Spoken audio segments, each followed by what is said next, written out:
저는 오늘 주신 이 본문의 말씀에서 두 가지 교훈을 성도들과 함께 나누기를 원합니다.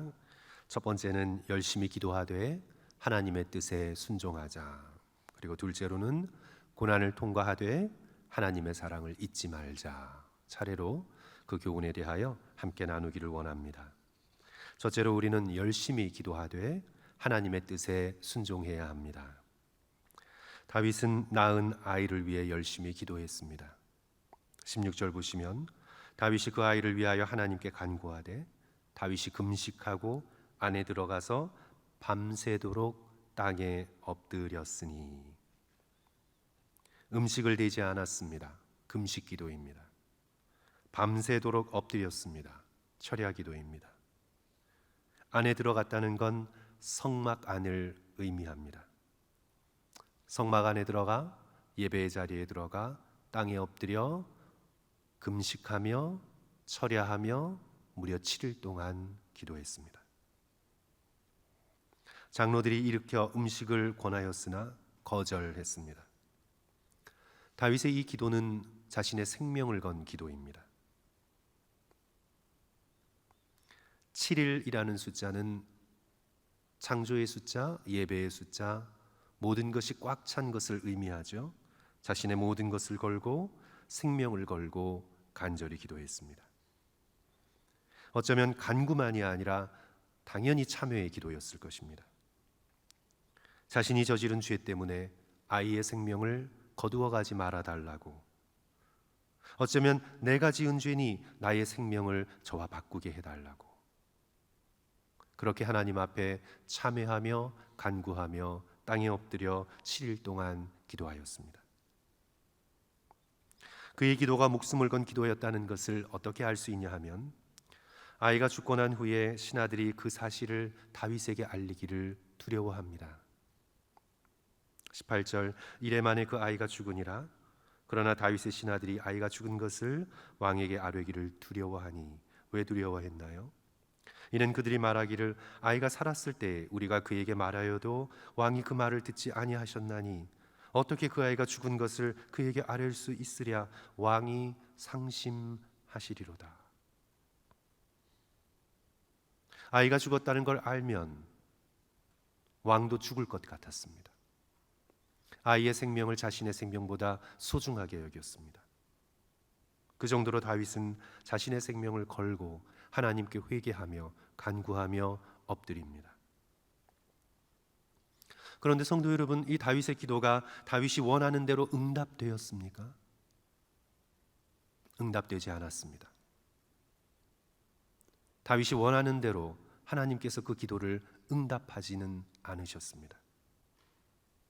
7일을 금식하며 철야하며 목숨 걸고 기도해도 다윗은 자신이 원하는 것을 얻지 못했습니다. 이래 만에 그 아이가 죽었습니다. 다윗은 기도의 사람입니다. 기도의 초보자가 아닙니다. 그가 기도하는 방법을 몰라 하나님을 감동시키는 길을 찾지 못해 그가 원하는 것을 얻어내지 못한 것이 아닙니다. 그가 열심으로 기도하지 못했기 때문에 하나님이 원하시는 것을 주시지 않은 것이 아닙니다. 그는 기도에 있어서 엑스퍼트입니다.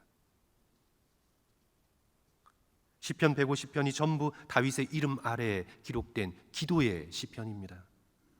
기도하면 다윗입니다. 그런 기도의 사람 다윗의 기도가 원하는 대로 응답되지 않았습니다. 때로 우리의 간절한 기도도 우리의 원하는 대로 응답되어지지 않는 경우가 있습니다.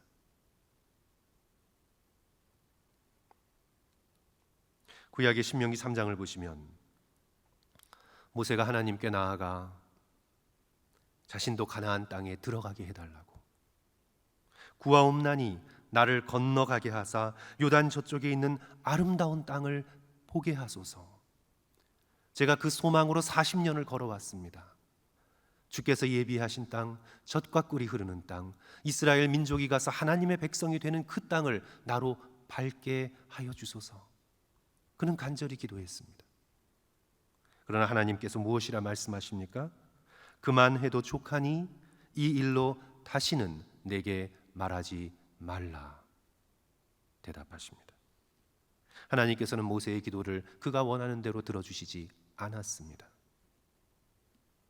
신약의 사도 바울을 생각해 보십시오. 그는 3번이나 금식하며 육체의 가시를 제거해 달라고 간절히 기도합니다. 그러나 예수 그리스도의 대답이 무엇입니까? 내 은혜가 내게 족하도다. 참된 기도의 사람들도 자신이 원하는 대로 기도가 이루어지지 않는 것을 경험했습니다. 그럼에도 그들이 위대한 믿음의 사람인 것은 자신이 원하는 대로 그 기도가 이루어지지 않아도 하나님을 바라보고 하나님께 더욱 가까이 나가 하나님께 온전히 순종한다는 사실에 있습니다. 모세는 이 하나님의 노라는 대답에 더욱 온전히 순종하고 비스가 산에 올라 보기만 하고 이스라엘을 온 마음을 다해 축복하며 하나님께 자신의 삶을 드립니다. 사도 바울도 오히려 기뻐합니다.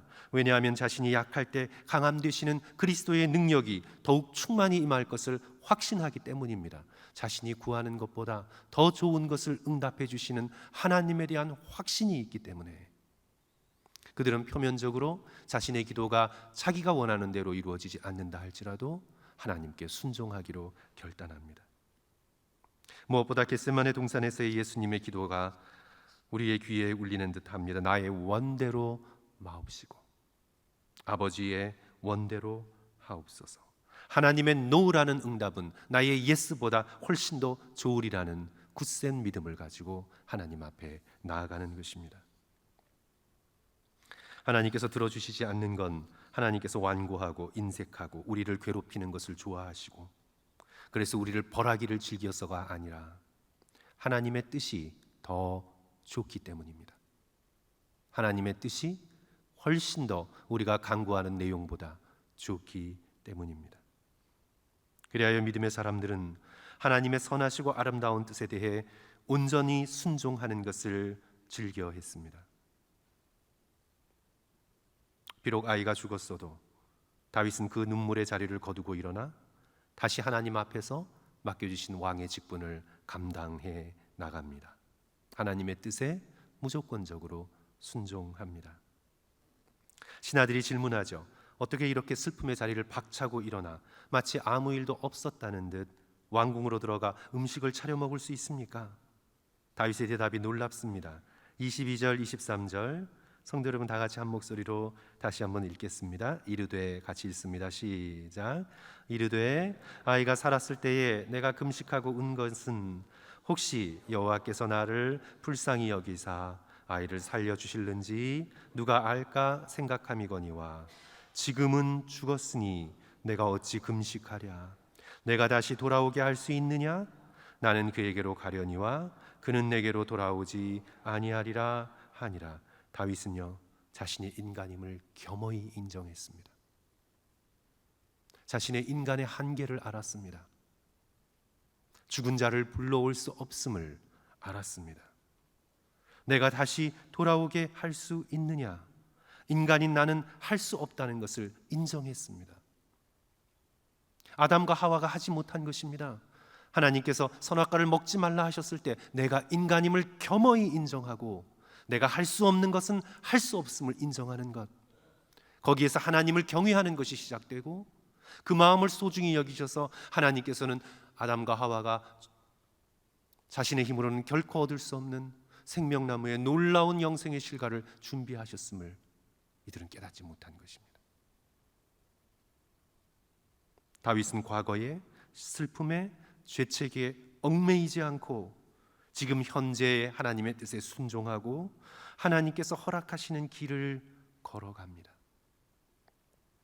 저는 이것이 오늘 이 본문 속에서 우리가 다윗에게 배워야 할 정말 소중한 모습이라고 생각합니다. 끝까지 내 뜻을 관철하려 하지 않고, 그래서 그것을 하나님에게서 얻어내지 못하면 하나님께 실망하고 등 돌리고 그러지 말고 오늘 다윗이 보여준 이 예배의 자리, 다시 일어남의 이 모습을 우리는 본받아야 합니다. 다윗의 삶의 아름다운 부분이 너무나 많지만 저는 이 장면이 다윗의 삶에서 가장 부럽고 소중하다 느껴집니다. 아이가 죽었다는 소식을 듣고 20절 다윗이 땅에서 일어나 몸을 씻고 기름을 바르고 의복을 갈아입고 다시 새로운 몸과 마음으로 여호와의 전에 들어가 하나님께 경배하고. 너무나 부럽습니다. 너무나 소중합니다. 너무나 아름답습니다. 자신의 기도가 원하는 대로 이루어지지 않음에도 새로운 몸과 새로운 마음을 가지고 다시 하나님 전에 나와 하나님을 예배합니다. 그는 예배자입니다. 어떤 환경에서든 하나님을 예배하는 그는 예배자입니다. 다윗에겐 하나님이 가장 소중한 분입니다. 죽은 아이도 소중하지만 하나님은 천만 배, 수억 배 훨씬 더 소중하신 분이십니다. 아이가 죽었어도 하나님이 살아계시고 하나님이 살아계시면 하나님의 뜻 안에 아이의 운명도 살아있음을 믿습니다. 다시 새로운 마음으로 하나님께 나아가 경배합니다. 다윗은 하나님이 진정으로 선하고 아름다우신 분임을 체험적으로 알았습니다. 심판 속에서도 하나님은 선하시고 하나님은 자비롭고 하나님은 의로우시고 하나님은 영광스러운 분임을 그는 알았습니다. 여호와 하나님의 선하심을 그는 맛보아 알았습니다. 우리도 그렇게 하나님을 사랑하고 따르고 믿고 어떤 환경에서든 경배할 수 있는 저와 여러분 되시기를 주님의 이름으로 간절히 축원합니다. 둘째로, 오늘 우리는 고난을 통과하되 하나님의 사랑을 잊지 말아야 합니다. 이제 아이가 죽은 후 다시 밧세바가 임신합니다. 그리고 또 아들을 낳았는데 그 아들이 누구입니까? 이스라엘의 또한 새로운 역사를 열어갈 솔로몬입니다. 솔로몬이라는 이름의 뜻은 평화입니다. 우리가 잘 아는 히브리어 인사 샬롬, 슐로모 발음이 똑같습니다. 샬롬, 슐로모. 솔로몬, 그는 평화입니다. 아마도 다윗의 피 묻은 그런 전쟁의 시대를 끝내고 이스라엘의 참된 평화를 가져올 사람으로 다윗은 기대하며 그의 이름을 솔로몬이라 지어줬을 것입니다. 아마도 하나님이 설마 이 아이의 이름을 지어주랴 생각하고는 자기가 이름을 지었는지도 모르겠어요. 그런데 하나님께서 선지자 나단을 통해 이 아이의 이름을 주십니다. 뜻밖이지 않습니까? 1년 전 밧세바에서 난 아들은 하나님이 치셔서 죽었는데 이제 두 번째 낳는데 또 혹시 하나님께서 치시지 않으실까? 그는 어쩌면 불안에 빠져 있었을 것입니다. 그런데 하나님께서 선지자 나단을 통해 뜻밖의 소식을 주십니다. 하나님이 솔로몬에게 이름을 주시는데 25절 우리 다 같이 한 목소리로 읽습니다. 선지자 나단을 보내, 시작. 선지자 나단을 보내 그의 이름을 여디디아라 하시니 이는 여호와께서 사랑하셨기 때문이더라. 여디디야, 야훼 여호와, the beloved of the Lord. 주님의 사랑을 입은 자라는 이름의 뜻입니다. 여호와의 사랑을 입은 자, 여호와께서 사랑하시는 자, 여디디야라는 이름을 나단을 통해 주십니다. 놀라운 이름입니다. 하나님께서는 심판 중에도 우리를 사랑하십니다. 하나님께서는 다윗에게 하나님의 사랑을 잊지 말라고 솔로몬의 이름을 여호와의 사랑을 입은 자로 주십니다. 이제 우리는 13장을 열어가면서 다윗의 미래가 이제 고난의 가시밭길임을 알게 됩니다. 암논과 다말의 사건이 나오고 압살롬의 복수가 나오고 압살롬이 예루살렘으로 다시 돌아오고 그가 마음속에 아버지를 배반할 마음을 품습니다. 이제 13장부터 열어가는 다윗의 삶은요, 그 이전에 다윗이 경험했던 사울에게서 당한 고난 못지않은 고난의 가시밭길이 열려 있습니다. 하나님께서 심판을 결정하신 대로 그의 집안에 칼이 끊이지 않을 것입니다. 하지만 다윗은 담담히 자신의 죄의 결과를 바라보며 겸손히 하나님의 징계를 받들고 그 고난의 걸음을 걸으며 솔로몬을 쳐다보았을 것입니다. 여호와의 사랑을 입은 자, 하나님의 사랑을 입은 자, 그를 쳐다보며 고난 중에도 하나님의 사랑을 기억하고 하나님의 긍휼을 바라보고 하나님의 자비를 구합니다. 고난을 통과하되 하나님의 사랑을 잊지 말아야 합니다. 믿음의 백성은 고난의 길을 걸어도 우리를 사랑하시는 하나님의 사랑을 잊어버리면 안 됩니다. 때로 우리의 분명한 실수나 잘못된 선택으로 우리의 인생이 고난을 자초하는 길로 접어들었을 수도 있습니다. 과거를 돌아보며 그때 이렇게 하지 말걸 후회할 수도 있습니다. 그리하여 그 후회의 순간이 오늘날까지 영향을 미칠 수도 있습니다. 어떤 고난이든 우리는 고난의 길을 걸으며 하나님의 사랑을 의심하지 말아야 합니다. 사랑하는 성도 여러분, 십자가를 바라보십시오. 십자가를 바라보시면 하나님의 사랑에 대한 모든 의심이 사라집니다. 나사렛 예수 그리스도는 아무 잘못이 없으십니다. 우리의 죄악 때문에 친히 십자가에 달리셨습니다. 죄인인 우리를 지극히 사랑하시기에 떠안으신 고난입니다. 우리의 고난은 하나님의 사랑이 있는 고난입니다. 우리의 고난의 골짜기에는 언제나 예수 그리스도의 십자가의 사랑이 놓여 있습니다. 우리의 인생이 내 계획대로 되지 않는 것 같고 꼬이는 길 같고 때로 메마른 거친 광야의 길 같아도 우리는 고난 속에서 굳건하게 서 있는 예수 그리스도의 십자가의 사랑을 바라보고 하나님의 인자하심과 긍휼로 힘을 얻고 오늘 다윗이 보여준 이 놀라운 모습처럼 오늘 이 다윗이 보여준 모습이 너무나 제가 볼 땐 영광스럽습니다. 너무나 아름답습니다. 너무나 고귀합니다. 새로운 마음으로 몸을 씻고 옷을 입고 여호와의 전에 새로운 마음으로 나아가 하나님을 경배하고 주를 예배하는 어떤 가운데에서든지 하나님을 예배하고 그분의 긍휼과 자비와 인자를 바라보는 저와 여러분 되시기를 주님의 이름으로 간절히 축원합니다.